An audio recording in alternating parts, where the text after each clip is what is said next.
K മുരളീധരന്റെ പരാജയത്തിലും Thrissur DCC ഓഫീസിലെ കൂട്ടത്തല്ലിലും നടപടിക്കൊരുങ്ങി Congress. DCC president Jose വള്ളൂരിനെ ഡൽഹിയിലേക്ക് വിളിപ്പിച്ചിട്ടുണ്ട്. KPCC പ്രസിഡന്റുമായും പ്രതിപക്ഷ നേതാവുമായും കൂടിക്കാഴ്ച നടത്തും. അതേസമയം സജീവൻ കുരീച്ചിറയുടെ നേതൃത്വത്തിൽ മദ്യപിച്ചുണ്ടാക്കിയ സംഘർഷമാണ് DCCയിൽ നടന്നത് എന്നാണ് ജില്ലാ കോൺഗ്രസ് കമ്മിറ്റിയുടെ വിശദീകരണം.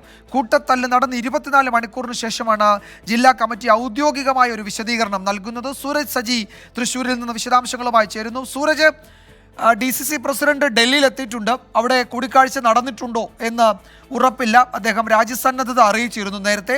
പക്ഷേ വിചിത്രമായ ഒരു വാർത്താക്കുറിപ്പ് DCC ഇറക്കിയിട്ടുണ്ടല്ലോ, എന്താണ് അതിൽ പറയുന്നത്?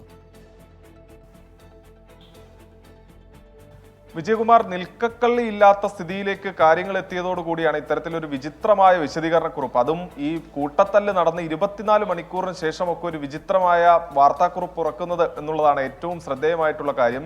സജീവൻ കുരീച്ചിറയുടെ നേതൃത്വത്തിൽ മദ്യപിച്ചെത്തിയ കോൺഗ്രസ് പ്രവർത്തകരാണ് ഇന്നലെ DCCയിൽ അക്രമം നടത്തിയതെന്നുള്ളതാണ് DCC പ്രസിഡന്റ് വിശദീകരണം. ഇവർ മദ്യപിച്ചെത്തുകയും അവിടെ ഉണ്ടായിരുന്ന KSU നേതാവിന് നേരെയും സോഷ്യൽ മീഡിയ ഹാൻഡിൽ ചെയ്യുന്ന നേതാവിനെതിരെയും ഈ ആക്രമണം അഴിച്ചുവിടുകയായിരുന്നു എന്നുള്ളതാണ് പറയുന്നത്. എന്തായാലും ഡൽഹിയിലെത്തിയ DCC പ്രസിഡന്റ് ആകട്ടെ തന്റെ നിരപരാധിത്വം, അതായത് താൻ ആരെയും മർദ്ദിച്ചിട്ടില്ല എന്ന് തെളിയിക്കുന്നതിന് വേണ്ടി ഇന്നലെ ഉണ്ടായിരുന്ന ദൃശ്യങ്ങൾ അടക്കം കൈമാറുന്നതിന് വേണ്ടിയുള്ള ദൃശ്യങ്ങൾ ശേഖരിച്ചുകൊണ്ടാണ് ഡൽഹിയിലേക്ക് പോയത് എന്നുള്ളതാണ് നമുക്ക് മനസ്സിലാക്കാൻ കഴിയുന്നത്. ഇന്ന് പുലർച്ചെയാണ് ആരെയും അറിയിക്കാതെ, DCC പ്രസിഡന്റ് മൊബൈൽ ഫോൺ ഇപ്പോഴും സ്വിച്ച്ഡ് ഓഫ് ആണ്, ആരെയും അറിയിക്കാതെ ഇന്ന് പുലർച്ചെയാണ് ഈ ഡൽഹിയിലേക്ക് യാത്ര തിരിച്ച്. പ്രത്യേകിച്ച് ഈ അസാധാരണ സാഹചര്യത്തിൽ ദേശീയ നേതൃത്വത്തിനടക്കം വലിയ അതൃപ്തിയാണുള്ളത്. പ്രത്യേകിച്ച് ഈ കൂട്ടത്തല്ലിന്റെ ദൃശ്യങ്ങൾ ദേശീയ മാധ്യമങ്ങളിലടക്കം വലിയ വാർത്തയാകുന്ന ഒരു സാഹചര്യമുണ്ട്. അത് കോൺഗ്രസിന് തന്നെ അവമതിപ്പുണ്ടാക്കുന്ന സംഭവമാണ് എന്ന് കണ്ടുകൊണ്ട് അടിയന്തര നടപടിക്ക് ഇന്നലെ ദേശീയ നേതൃത്വം ഈ സംസ്ഥാന നേതൃത്വത്തെ ചുമതലപ്പെടുത്തുകയും ചെയ്തു. ഈ സാഹചര്യത്തിലാണ് ഈ DCC പ്രസിഡന്റ് ഡൽഹിയിലെത്തി KPCC അധ്യക്ഷനെയും അതുപോലെ തന്നെ പ്രതിപക്ഷ നേതാവിനെയും കണ്ട്